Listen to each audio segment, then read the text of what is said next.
दोस्तों, रूस और यूक्रेन के बीच युद्ध के बाद दुनिया की हालत आपने देखी ही है। युद्ध के बाद सबसे ज्यादा मुश्किलें तो यूक्रेन को झेलनी पड़ी है, ये तो सब जानते हैं। पर अब मुश्किलों में रूस भी घिर चुका है। पर रूस की इन मुश्किलों के बीच भारत सरकार ने कुछ ऐसा किया है जिससे भारत का तो फायदा हुआ ही है, साथ ही भारत और रूस के रिश्ते पहले से और भी बेहतर हो गए हैं। भारत ने रूस का हाथ तब थामा जब पूरी दुनिया ने अपने हाथ रूस से पीछे खींच लिए थे। भारत के इस कदम से सबसे बड़ा झटका तो चीन को लगा है। चीन जो हमेशा दोगली हरकतें करता है, उसे इस बार भारत के इस कदम से मुंह की खानी पड़ी है। आप सोच रहे होंगे कि नरेंद्र मोदी सरकार ने ऐसा क्या फैसला लिया जिससे सांप भी मर गया और लाठी भी नहीं टूटी। तो निश्चित रहिए, इस वीडियो में हम आपको पूरी डिटेल में बताएंगे। आप बने रहिए वीडियो के अंत तक। दोस्तों, रूस और यूक्रेन के युद्ध के बाद दुनिया के बाकी सारे बड़े देशों ने रूस से तेल खरीदना बंद कर दिया। रूस तेल का एक बड़ा गढ़ है। जब दुनिया ने रूस से तेल खरीदना बंद किया तब रूस को बहुत नुकसान हो रहा था और ऐसे में रूस के काम आया उसका दोस्त भारत। दुनिया के बाकी बड़े देशों ने रूस से तेल न खरीदने का फैसला लिया और एकजुट हो गए। पर ऐसे में भारत ने दुनिया के शक्तिशाली देशों को कोई परवाह न करते हुए रूस से तेल खरीदना चालू कर दिया। ऐसे में जो बड़े देश तेल बेचते थे, उनके मुकाबले में रूस भारत को ग्लोबल रेट से कम दाम में तेल बेच रहा था। सही शब्दों में कहे तो अगर दुनिया के बाकी देश अगर $120 प्रति बैरल के रेट पर तेल बेच रहे हैं, तो वहीं दूसरी तरफ भारत को रूस से $100 प्रति बैरल के रेट से तेल मिल रहा है। आपको बता दें कि भारत में हर दिन 50 लाख बैरल तक की खपत होती है। भारत दुनिया का सबसे बड़ा मार्केट प्लेस है। इस वजह से दुनिया का कोई भी देश भारत से पंगा नहीं लेता और इस समय नरेंद्र मोदी सरकार के नेतृत्व में भारत एक ऐसी मजबूत शक्ति बन चुका है जिसके आगे कोई भी ताकत दिखाने की कोशिश नहीं करता। भारत और रूस के बीच हुए इस व्यवहार समझौते के बाद और भी तेल बेचने वाले देश भारत को सस्ते दामों में तेल बेचने के लिए तैयार हो गए, जिसमें अरब और इराक सबसे ऊपर है। अरब से भारत के पहले ही अच्छे रिश्ते हैं, लेकिन भारत और रूस के बीच इस तेल के व्यापार के बाद सबसे बड़ा नुकसान चीन को हुआ। चीन जो हमेशा दोगले काम करता है, इस बार उसे मुंह की खानी पड़ी। चीन जो अच्छी बातें करता है पर मौका देखते ही बॉर्डर पर अपनी असली हरकत पर उतर आता है, उसे इस व्यवहार से काफी नुकसान हो रहा है। लेकिन वो भी ज्यादा कुछ नहीं कर सकता क्योंकि भारत उसके लिए एक बड़ा मार्केट प्लेस है। दोस्तों, इस खबर पर आपकी क्या राय है, हमें कमेंट करके जरूर बताइएगा। भारत के किस बड़े फैसले से आपको गर्व होता है, यह भी जरूर बताएं। चलिए अब जानते हैं दूसरी बड़ी खबर। दोस्तों, ब्रिटेन में आखिरी दौर की लड़ाई चल रही है और अब ज्यादा समय नहीं जब कंजर्वेटिव पार्टी और ब्रिटेन के लोग अपने नए नेता का चुनाव कर लेंगे।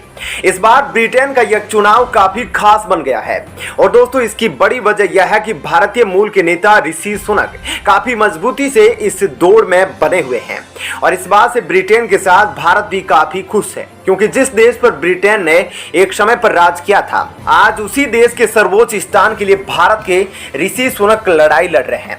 ऐसे में दोस्तों इलेक्शन का क्या रिजल्ट आता है, यह तो 5 सितंबर को आप सभी लोगों को पता चल जाएगा और इसका अपडेट हम आपको अपने चैनल के जरिए जरूर देंगे, इसलिए आप इस चैनल को सब्सक्राइब करके जरूर रखिएगा।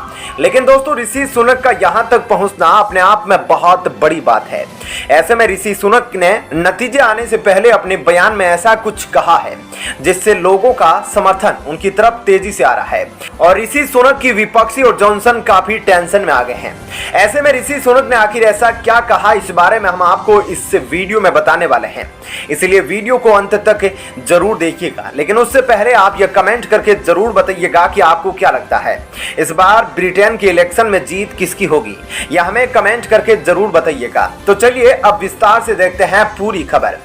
दोस्तों, इलेक्शन कैंपेन में ऋषि सुनक और उनकी प्रतिद्वंदी में काफी धुआंधार तरीके से प्रचार किया जा रहा है। इस दौरान आरोप प्रत्यारोप का दौर भी चला और ऋषि सुनक ने इन डिबेट्स में काफी शानदार प्रदर्शन किया, जिसके बाद वहां के लोगों के बीच ऋषि सुनक के लिए काफी ज्यादा समर्थन देखने को मिला, जबकि लीज ट्रस का समर्थन पूर्व प्रधानमंत्री बोरिस जॉनसन कर रहे हैं। लेकिन ऋषि सुनक ने अब तक अपनी काबिलियत के चलते सभी चरणों में अपनी बढ़त को बरकरार रखा है। भारतीय लोग भी ऋषि के समर्थन में पूजा पाठ कर रहे हैं और ऋषि की जीत की कामना कर रहे हैं। ऐसे में ऋषि की जीत की कामना सिर्फ ब्रिटेन के लोग ही नहीं बल्कि 7 समुंदर पार भारत के लोग भी कर रहे हैं। ऐसे में दोस्तों ऋषि सुनक अक्सर अपने बयानों से लोगों का दिल जीत लेते हैं।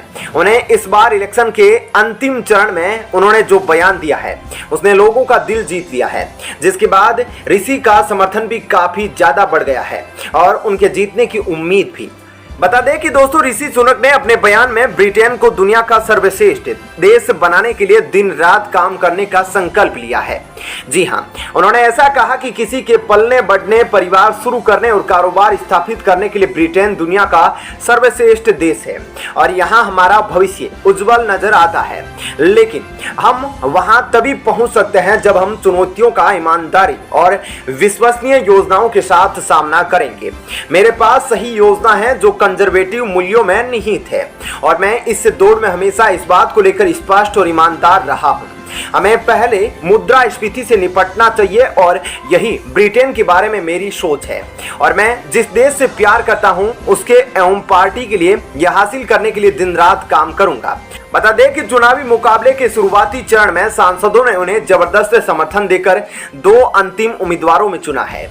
ऐसे में अब महारानी एलिजाबेथ आने वाले समय में स्कॉटलैंड में ही लीज ट्रस और ऋषि सुनक में से किसी एक को शपथ दिलवाएगी। दोस्तों ऐसे में इस खबर के बारे में आपकी क्या राय है? आपको क्या लगता है कि क्या इस इलेक्शन में ऋषि सुनक जीत हासिल कर पाएंगे? इस बारे में हमें कमेंट करके जरूर बताएं और साथ ही वीडियो को ज्यादा से ज्यादा लाइक शेयर करें।